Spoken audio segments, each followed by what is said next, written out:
آپ مدینہ کے اندر موجود ہیں، عصر کی نماز کا ٹائم ہے، اقامت کا ٹائم ہو چکا ہے، اذان ہو چکی ہے، اقامت کا ٹائم ہے۔ حضرت بلال تلاش کر رہے ہیں، اللہ کے نبی نظر نہیں آ رہے ہیں۔ اللہ کے نبی کے بعد اگر صحابہ کسی کو درجہ دیتے تھے، مقام دیتے تھے، حضرت ابو بکر صدیق کو دیا کرتے تھے۔ حضرت بلال نے کہا اے ابو بکر آپ چل کر کے نماز پڑھا دیجیے۔ حضرت ابو بکر آگے سے اللہ اکبر کہہ کر کے نماز پڑھانا شروع کیا۔ تھوڑی دیر کے بعد اللہ کے نبی مسجد میں آئے اور آپ صف میں شامل ہو گئے۔ صحابہ کرام محسوس کر لیتے اپنے نبی کی خوشبو سے کہ اللہ کے نبی تشریف لا چکے ہیں۔ اب صحابہ کرام کے لیے بڑی عجیب بات ہے کہ اللہ کے نبی آ چکے ہیں، اب ابو بکر نماز کیسے پڑھائیں گے؟ صحابہ تالی بجانے لگے، صحابہ کرام تالی بجانے لگے کہ ابو بکر جلدی سے اب پیچھے چلے آؤ، اللہ کے نبی آ چکے ہیں۔ جب بہت زیادہ تالی بجانے لگے، حضرت ابو بکر نے کنکھی سے دیکھا تو سب کے اندر اللہ کے پیارے نبی نظر آئے۔ اللہ کے پیارے نبی نے ہاتھ سے اشارہ کیا کہ ابو بکر تم کنٹینیو رکھو، تم نماز پڑھاتے رہو، لیکن ابو بکر صدیق نہیں رکے اور جلدی سے پیچھے چلے آئے، پیچھے صف میں چلے آئے۔ صف میں صحابہ نے جگہ بنا دی تو پیچھے صف میں چلے آئے۔ اللہ کے نبی آگے بڑھے، آپ نے نماز پڑھائی، باقی نماز جب آپ نے سلام پھیرا، آپ نے لوگوں سے کہا کہ یہ لوگوں، امام سے اگر کوئی غلطی ہو جائے تو عورتوں کو حکم ہے کہ وہ تالی بجائیں گی، وہ ہاتھ پر ہاتھ ماریں گی، مردوں کو حکم ہے وہ سبحان اللہ کہیں گے، تمہیں تالی نہیں بجانا ہے۔ اور اے ابو بکر جب میں نے اشارہ کیا کہ تم نماز کنٹینیو رکھو، تم نماز پڑھاتے رہو، تو اے ابو بکر تم پیچھے کیوں چلے آئے؟ تو جانتے ہیں ابو بکر صدیق نے کیا جواب دیا؟ کہا اے اللہ کے نبی ما کانا لابن ابی قحافہ ان یصلی بالناس، اے اللہ کے نبی ابو قحافہ کے بیٹے کی اتنی ہمت نہیں ہے، اے اللہ کے نبی ابو بکر کی اتنی ہمت نہیں ہے کہ اللہ کے نبی موجود ہو اور ابو بکر لوگوں کو نماز پڑھائے۔ جب تک نبی موجود ہے ابو بکر اپنی حیثیت یہ نہیں سمجھتا کہ وہ لوگوں کو نماز پڑھائے۔ یہ اکلوتا واقعہ ہے اللہ کے نبی کی پوری سیرت کا کہ آپ مدینہ کے اندر تھے اور ابو بکر صدیق نماز پڑھانے کے لیے کھڑے ہوئے تھے اور آپ تندرستی کی حالت میں تھے۔ آپ کیوں ٹائم پر نماز کے ٹائم حاضر کیوں نہیں تھے؟ بخاری کے اندر اس کا جواب ملتا ہے، اللہ کے نبی دو قبیلوں کے درمیان صلح کرانے کے لیے گئے تھے، دو قبیلوں میں جھگڑا ہو گیا تھا، اللہ کے نبی اس جھگڑے کو چھپانے کے لیے، اتنی اہمیت تھی میرے نبی کی نظر میں، دو قبیلوں کا جھگڑا چکانے کے لیے آپ گئے تھے اور وہاں دیر ہو گئی، عصر کی نماز کی اقامت کا ٹائم ہو گیا، اتنی دیر ہو گئی۔ اس سے اندازہ لگاؤ میرے بھائی اسلام کی نظر میں صلح کرانے کی کتنی اہمیت ہے۔ جھوٹ بولنا کتنا بڑا پاپ ہے۔ اللہ کے نبی نے فرمایا مومن جھوٹا نہیں ہو سکتا، مومن کذاب نہیں ہو سکتا، کتنا بڑا پاپ ہے جھوٹ بولنا۔ لیکن اگر دو بچھڑے ہوئے دلوں کو ملانے کے لیے، دو بھائیوں کی دشمنی کو ختم کرنے کے لیے اگر جھوٹ بھی بولنا پڑے تو اللہ کے نبی فرماتے ہیں لیس الکذاب الذی یصلح بین الناس، لوگوں کے درمیان صلح کرانے کے لیے، لوگوں کے دل کو ملانے کے لیے اگر جھوٹ بولنا پڑے تو وہ جھوٹ نہیں ہے، جھوٹ بولا جا سکتا ہے ضرورت پڑنے پر، یہ نہیں بلا وجہ نہیں، ضرورت اگر پڑنے پر دو لوگوں کے درمیان اگر میل ملاپ کرانے کے لیے جھوٹ بھی بولنا پڑے تو جھوٹ بھی بولا جا سکتا ہے۔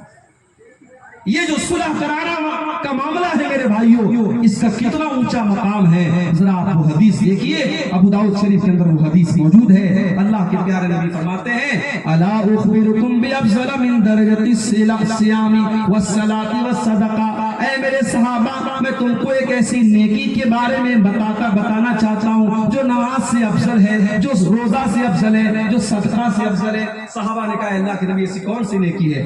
آپ نے فرمایا اصلاح ذات البین، آپس میں صلح کرا دینا، بچھڑے ہوئے لوگوں کو ملا دینا، جن دلوں میں دوری پیدا ہو گئی ان دلوں کی دوری کو ختم کر دینا، میل ملاپ پیدا کر دینا، صلح کرا دیا کرو۔ مسجد میں چار لوگ بیٹھ کر کے کنارے پھسر کریں جائز نہیں ہے، اللہ نے منع کیا۔ اکیلے بیٹھ کر کے مسجد میں لوگ پھسر چپکے بات کریں، یہ اسلام کے اندر منع کیا ہے اللہ کے نبی نے۔ لیکن اگر